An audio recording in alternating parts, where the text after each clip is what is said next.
my 1982 Dodge Aries, otherwise known as the famous Chrysler K-Cars. I've had it for 2 years now. I've never made a video of it. The only video I'll have right now is of my Newport, which is on my YouTube site.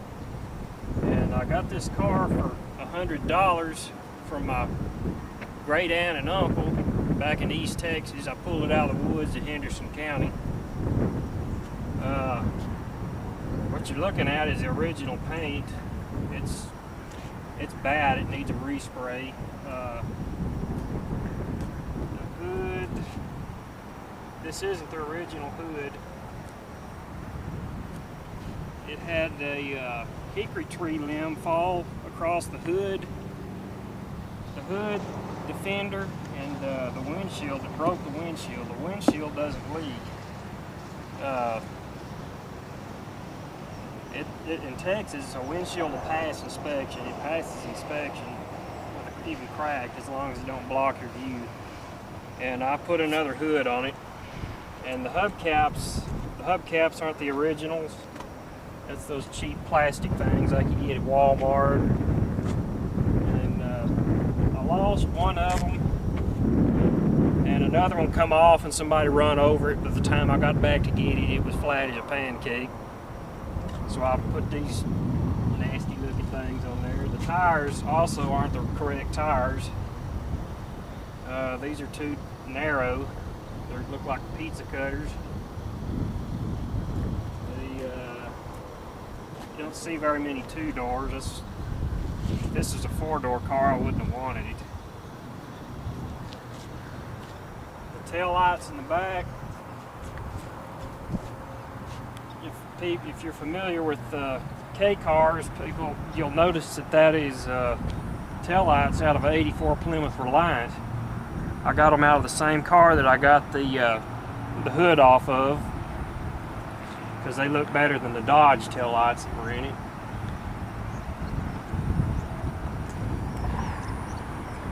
The only thing that didn't really go bad is the interior. The interior is light blue vinyl, and the carpet's light blue. My instrument cluster, the mileage on here is correct. It says 62,593. But about 2 weeks ago, my speedometer went out, so the odometer went with it. I've got another one at home. I just haven't installed it yet. The air conditioner does work. The carpet needs replacing.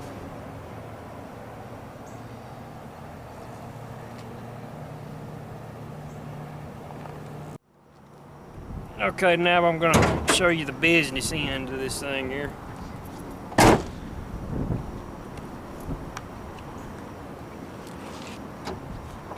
It's got the famous Chrysler 2.2 engine in it. It's painted British racing green. I have it's got a valve cover and head on it out of a 92. No, let's see what. 94 Plymouth Sundance. It's a one with the fast burn chamber. It's milled 40 thousandths. The pistons, I changed the pistons in it.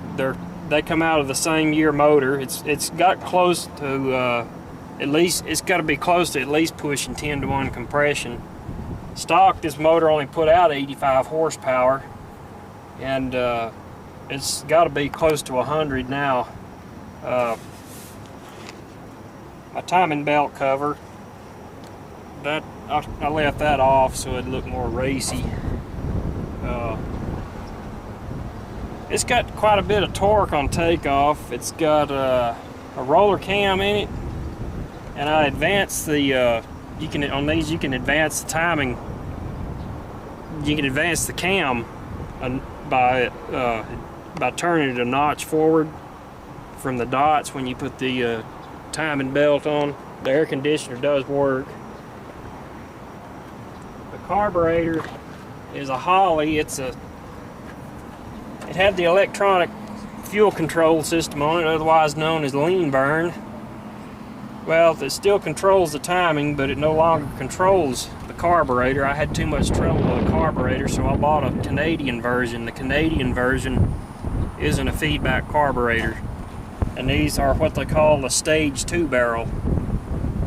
By stage, that means it acts like a 4-barrel carburetor cut in two, and it runs off the front barrel until you mash it down all the way to the floor. Then the back one opens up, and they're two different sizes. As a matter of fact, I have the old carburetor off. This is the old carburetor. This is the feedback carb. It's got the solenoid in it for the mixture adjustment, which is what your oxygen sensor controls. And this, it sits on the motor. If you're facing the windshield this way, it sits on the motor like this. This is the front barrel. It runs off that barrel, which is probably about the size of a quarter. When you mash it down, it opens up the back one, just like a 4-barrel carburetor. And you can actually tell power difference when that other one cuts in. This car gets about 30 miles a gallon on the freeway, which is, it could do better. It's about 25 in town.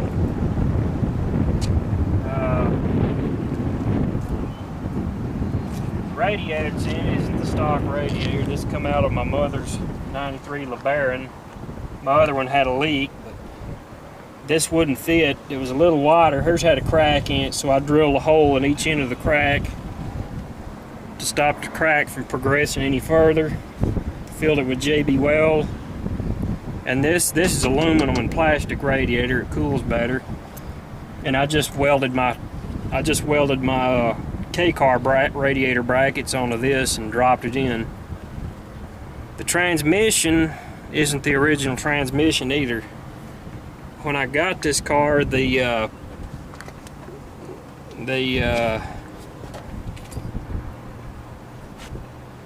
differential was howling, so the gear, there was something wrong with the spider gears, and I took the cover off, and the carrier that carries your ring gear, the bearings and races were all loose in it, and the case was cracked, and it lasted about 2 weeks while I was driving it. And that one had 302s. That was the final drive ratio, which is what I call the rear end that's in the front end, because when you jack it up, it looks like a rear end of a car differential. And this has higher gears in it. This transmission come out off of 84. It's got 278 gears in it. It's still got a pretty good takeoff, but not as good as it did with the lower gears. It's got power steering. It's got 2 wiper speeds, slow and slower. No intermittent on the wipers. Air conditioner's been converted to 134A, which I did myself.